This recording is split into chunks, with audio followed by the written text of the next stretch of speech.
we pray.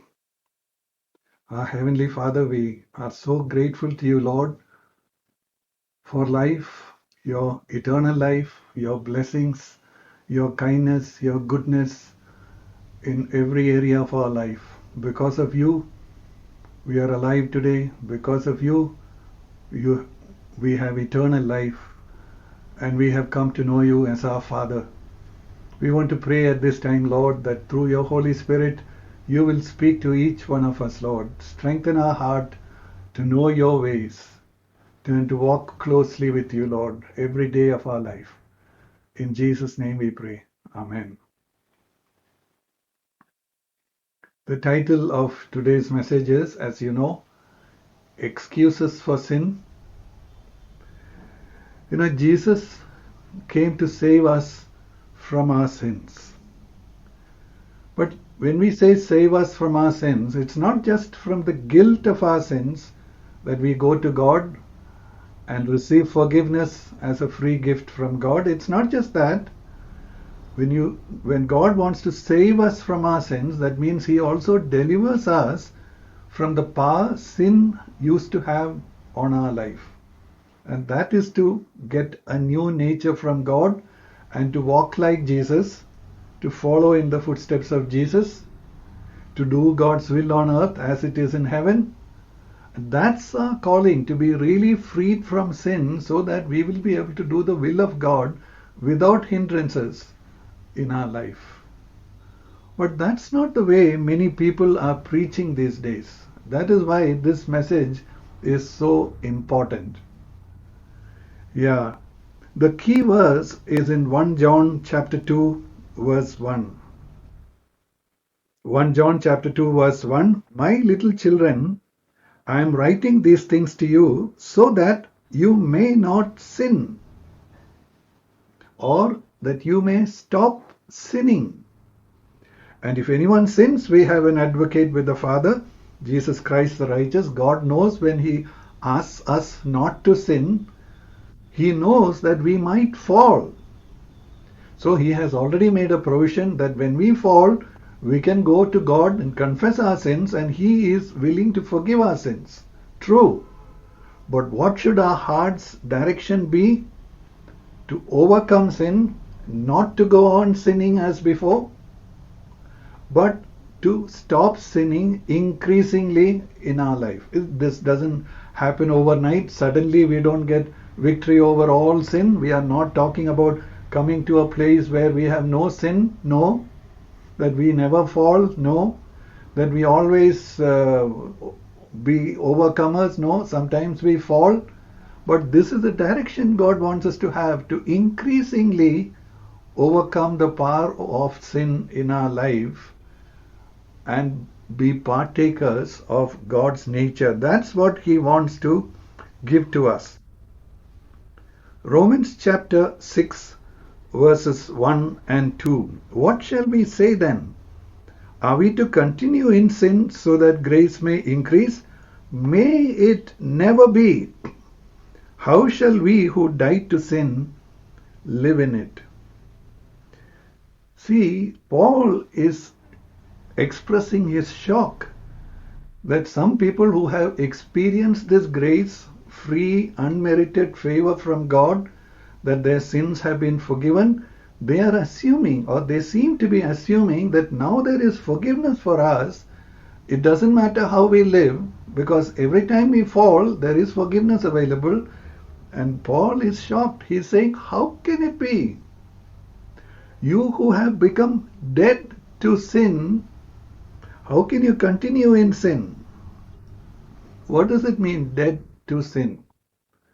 It does not mean that there is no more sin in our life, that temptations don't affect us anymore. No, there are temptations coming from the desires of our flesh, coming from the attractions of this world, and coming from the provocations of the devil. We are being tempted day and night all our life, even after we have been born again. But when we are tempted, we are dead towards sin in our spirit. What does that mean?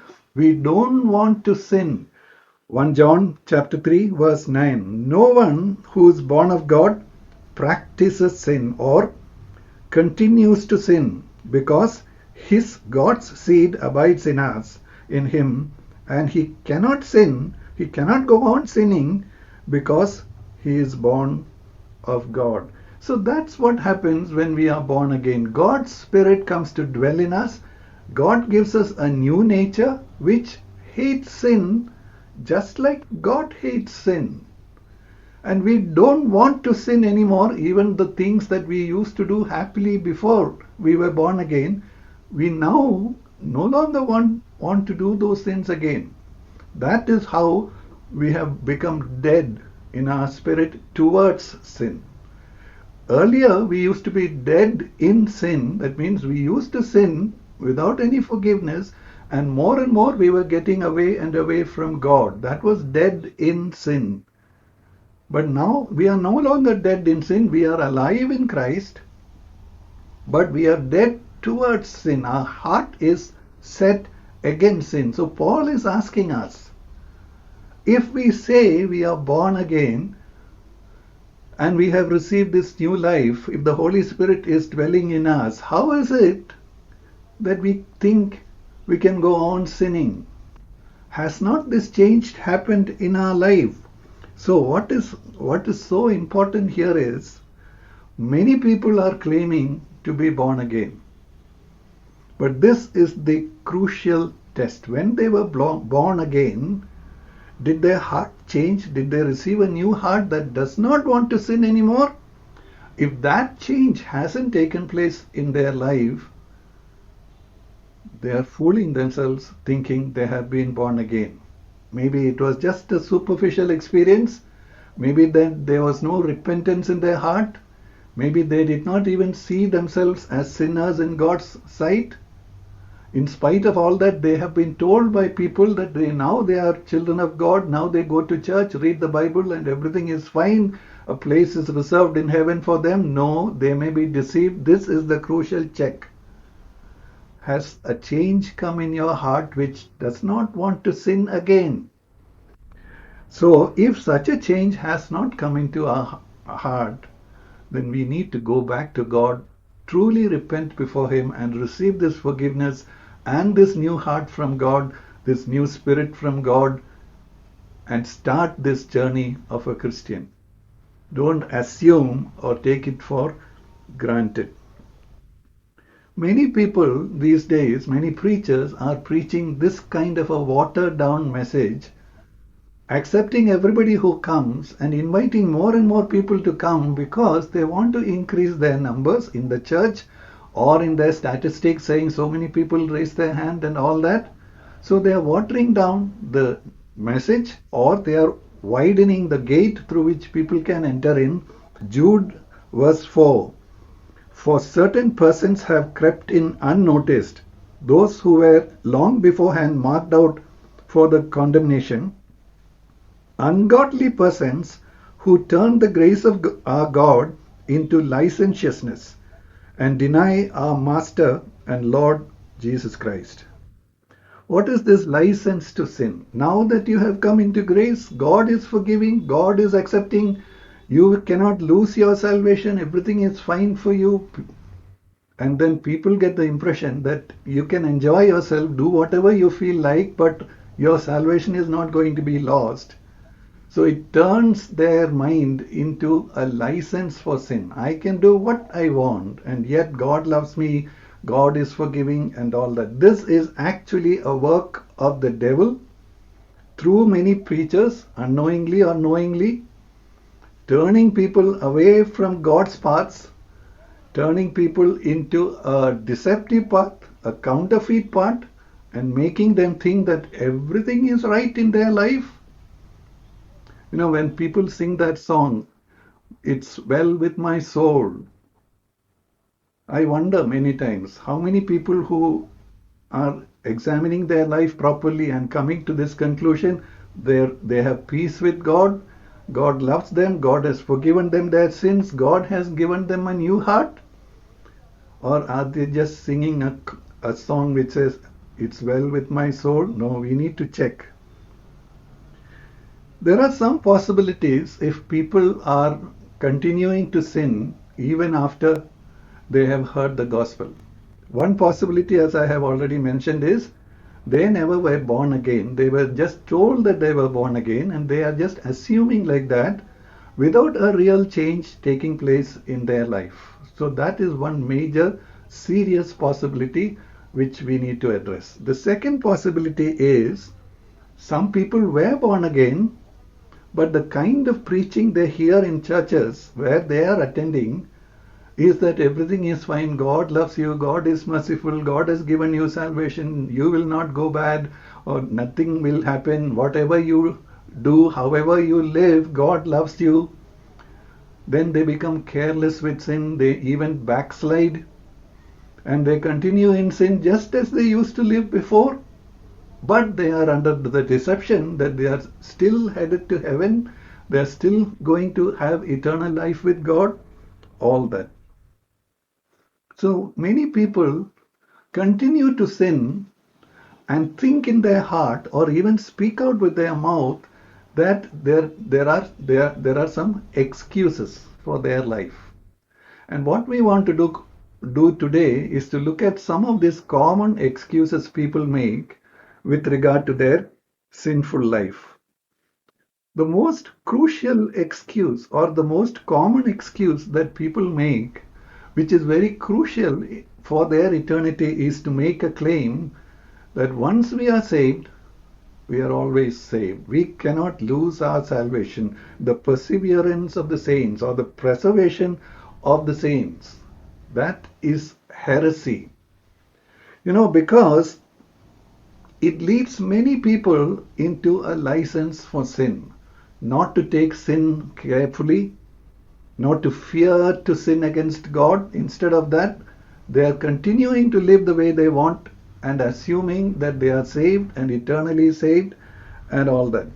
So what we must do, there are verses in the Bible which talk about God's mercy towards us, God's power towards us to preserve us and to watch over us and do mighty things for us and all that. Those are all true from God's side. But on the other hand, we must also see verses which point out to us and say, be careful, do not sin, don't yield to temptation, learn to overcome. Don't let the devil fool you. There are also so many verses like that. So we cannot just assume our salvation is safe. It is even possible. Some of you may be hearing this for the first time. It is even possible that we have the ability to backslide from God and finally turn our heart away from God, go back into the world. Things like that are happening around us. If you will only notice, certain people are going away from their faith. We have the ability, just as we accepted Jesus as our Savior, we have the ability to reject Jesus and to choose our own life. That's what the devil is attempting. And this is one way the devil succeeds many times, by preaching, once saved, always saved. No, we are not always saved. We have to overcome sin, and we need to persevere, and we need to stand faithful to God. So we must understand, salvation is not just about receiving forgiveness and then continuing to receive forgiveness. Yes, God gives us forgiveness, but then He wants to change our life. He wants to sanctify us. He wants to set us more and more free from actual sinning in our life. In our life means the way what we do, what we speak, what we even think and plan in our heart. God wants such a transformation in our life. That is to become more and more like Jesus. Another excuse many people say is, I can always confess my sin. Jesus says, or God says, whenever we confess our sins, He is faithful and just to forgive our sins. That is true. But 1 Corinthians chapter 15 verse 34, become sober-minded as you ought and stop sinning. For some have no knowledge of God. I speak this to your shame. Paul is talking to the Corinthian church and saying, some of you don't even know God. Because you think that you can go on sinning, but be sober minded, become sober minded, and stop sinning. Otherwise, you are fooling yourself. Galatians chapter 6, verses 7 and 8. Do not be deceived. God is not mocked. Or another way, God cannot be fooled. Whatever a man sows, this he will also reap. For the one who sows to his own flesh will from the flesh reap corruption, and the one who sows to the Spirit will from the Spirit reap eternal life. So, if we are living according to the flesh, if we are sowing according to the flesh, doing whatever we like, what does the Bible say? We will reap corruption. And we can't get away from that corruption just by asking for forgiveness. When we ask for forgiveness, and if God gives that forgiveness to us, that takes away our guilt for that sin, but the corruption that we are going to get will not disappear. That is not taken away, because whatever we sow, we will reap. So how much more careful we ought to be in our life, that everything that comes from our life should be sowing to the Spirit. Then from the Spirit we can reap eternal life.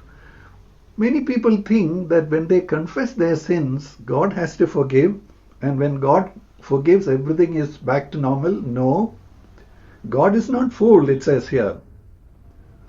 God can see in our heart when we are confessing our sins. What is the condition of our heart? What is the intention of our heart? Are we thinking, okay, I failed or I did something wrong, God should not punish me, therefore I will confess, but again I might fall, I may fall. If that is the attitude, that we have no intention of stopping sinning, God is not fooled. I wonder whether in such cases God will even forgive our sins, because there is no repentance from sin. There is no repentance from sin, and we cannot claim that just because we confessed it, God is not fooled by that confession. Another excuse that people say is, see, if we have to live in this world, we can't be 100% holy.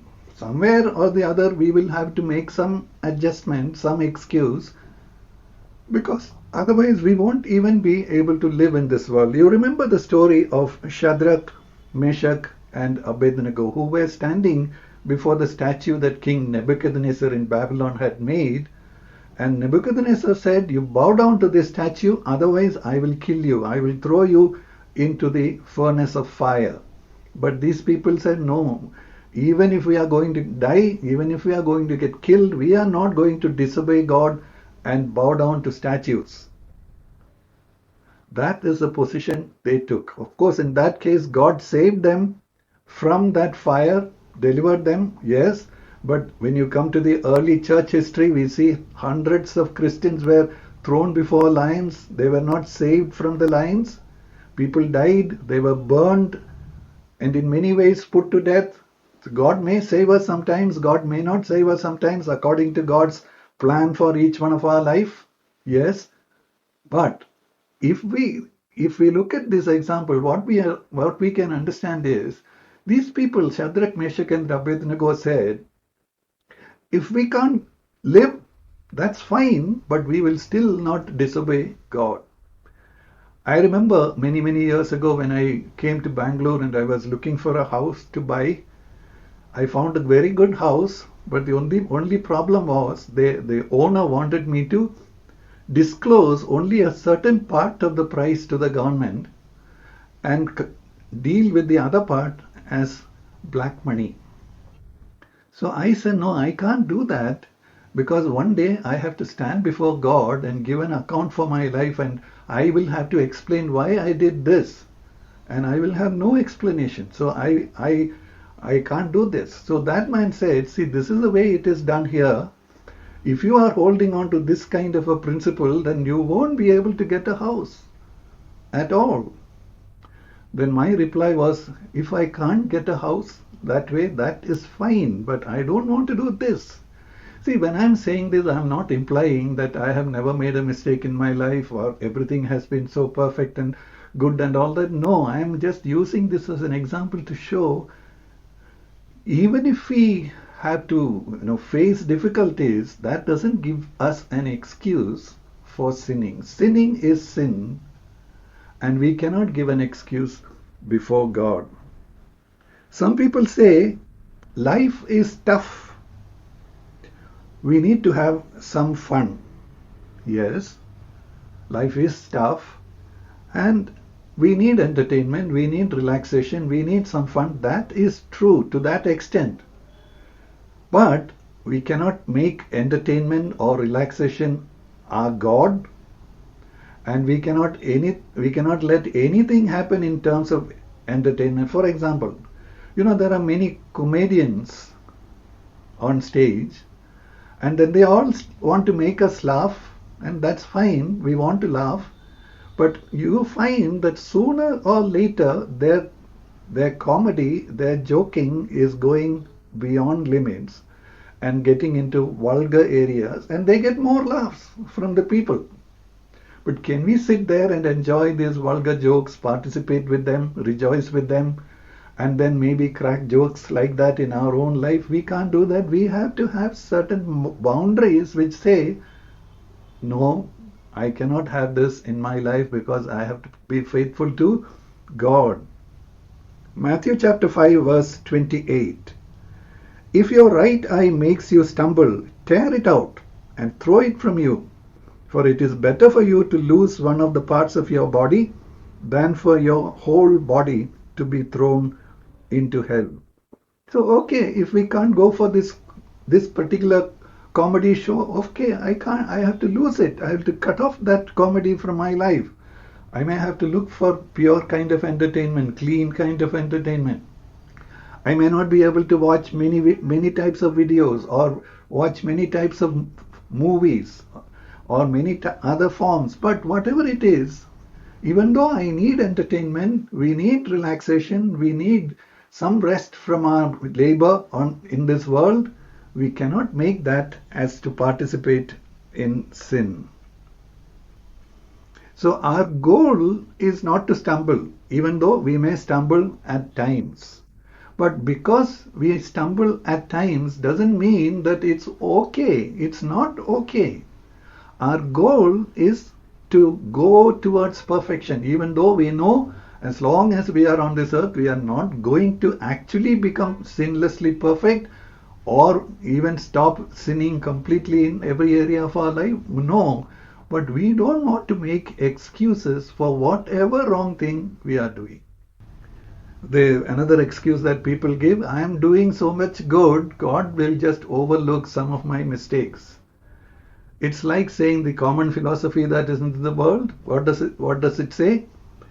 God one day will weigh all our deeds, the good deeds on one side of the balance and the bad deeds on another side of the balance. You know that philosophy. That's not how God looks at sin. James chapter 2 verses 10 and 11. For whoever keeps the whole law and yet stumbles in one point, he has become guilty of all.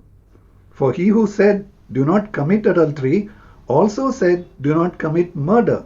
Now, if you do not commit adultery, but do commit murder, you have become a transgressor of the law.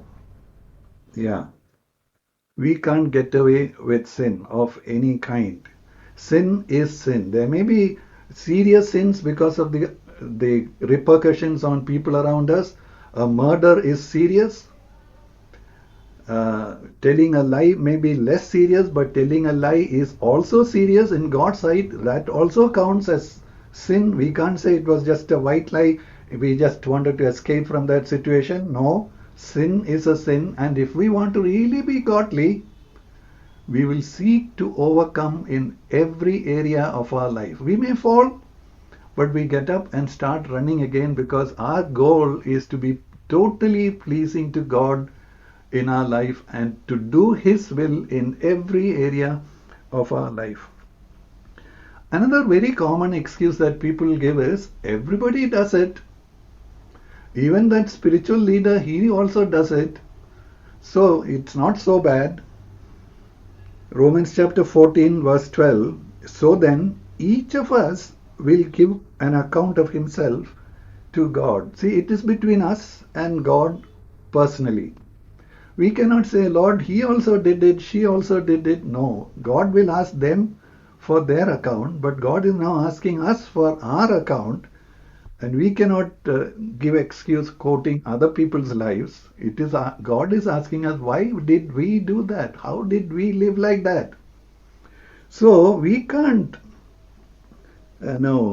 think that God's evaluation of us is a relative grade point. In certain academic institutions, they don't have absolute marking for each student. They take the average in the class and grade them according to the top of the class or lowest of the class and in between and all that. But God is not like that. He is not taking an average. His value about sin is absolute. This is wrong and that is wrong. And if we have done that, we are guilty of that, even if we have done well in certain other areas. So we can't find excuses like that. And all over the world, people's values are decreasing. People who used to, hate or be intolerant about divorce now become tolerant about it. And in the matter of sexuality and various other things, fashions and all that, people are following the world values more and more. God says, no, you have to give an account of yourself before us. You can't say everybody else around me was doing, everybody in the church also was doing like that. No, we are individually accountable to God. Another way some people give an excuse for their life is to say, every one of us, I also have some needs in my life. And I have to meet my needs. It's as if our needs are something like our rights.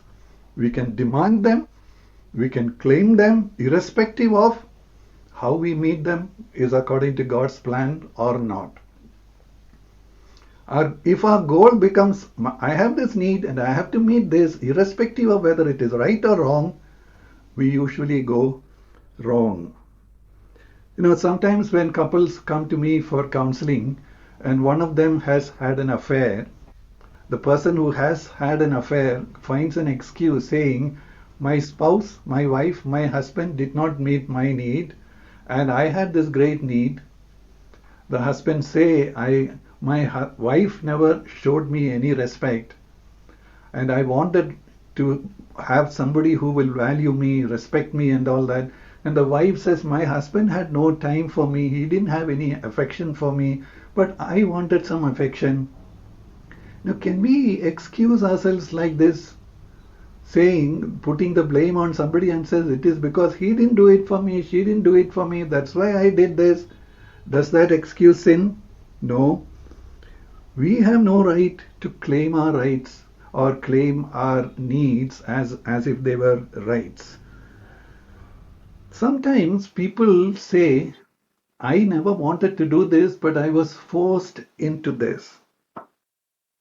Can Shadrach, Meshach, and Abednego bow down before this idol and said, we were forced to bow down because otherwise we would have got killed?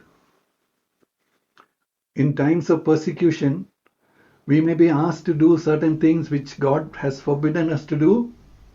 And then can we say, no, we had to do it, we were forced to do it, because otherwise we would have been killed? Sometimes we come into difficult circumstances like this. I'm not trying to use this as an excuse. I'm saying, suppose a woman was forced to go for abortion by her parents or parents-in-law or whoever it is. She had really no choice. Only God knows how much choice she had. What could she have done? I'm just putting this before you to think about it. Then in that case, what does that woman do? Even if she feels that she was forced to do this, she has to trust in God to know how much ability did she have to say no, How much was it forced on her? Leave that to God. God is merciful. If she feels bad about what she has done, she can go to God, ask for forgiveness, and decide, Lord, I was forced into this, or I did this, but now you please help me in my future. I want to serve you. I want to love you. So there are some difficult circumstances like this in our life where things may not be so black and white, but we must have our heart right before God. That our heart's intention is not to sin, not to find excuses for sin, but to overcome sin. Finally, one of the common excuses nowadays is talking about sin is so negative. We don't want to hear you speaking because you are always talking about sin. You are not talking about enjoying life, going after our dreams and going after our bucket list and all these things. You are always saying, don't sin, don't sin, don't sin. That's not an excuse, because if we sin, we will face the consequences on this earth as well as in eternity. So is it not right for us to always say, don't sin, don't get into trouble, don't hurt yourself? So don't think that sin is a negative thing. It is a negative thing that which we have to avoid. It's not warning about sin which is negative, which we have to avoid. So just look at our heart and see which direction is our heart going. Is it looking for pleasure for ourselves, irrespective of God wants or not? Is it becoming careless towards the laws of God, the values of God, the morals of God? Are we deciding to want to do our own thing more and more with various excuses? No. Check this honestly and sincerely before God, because this decides whether we have been born again or not. And if we have been born again, which direction are we going from here? Are we going towards God or towards being independent of God? God wants His children to bear fruit, much fruit in our life. I want to close with this verse, John chapter 15, verse 8. My Father is glorified by this, that you bear much fruit, and so prove to be my disciples. If we go on sinning, what are we proving? We are not disciples of Jesus. We are following the old father, the devil. He sinned from the beginning, and we are also sinning from the beginning, and we are continuing in sin even though we claim to be children of God.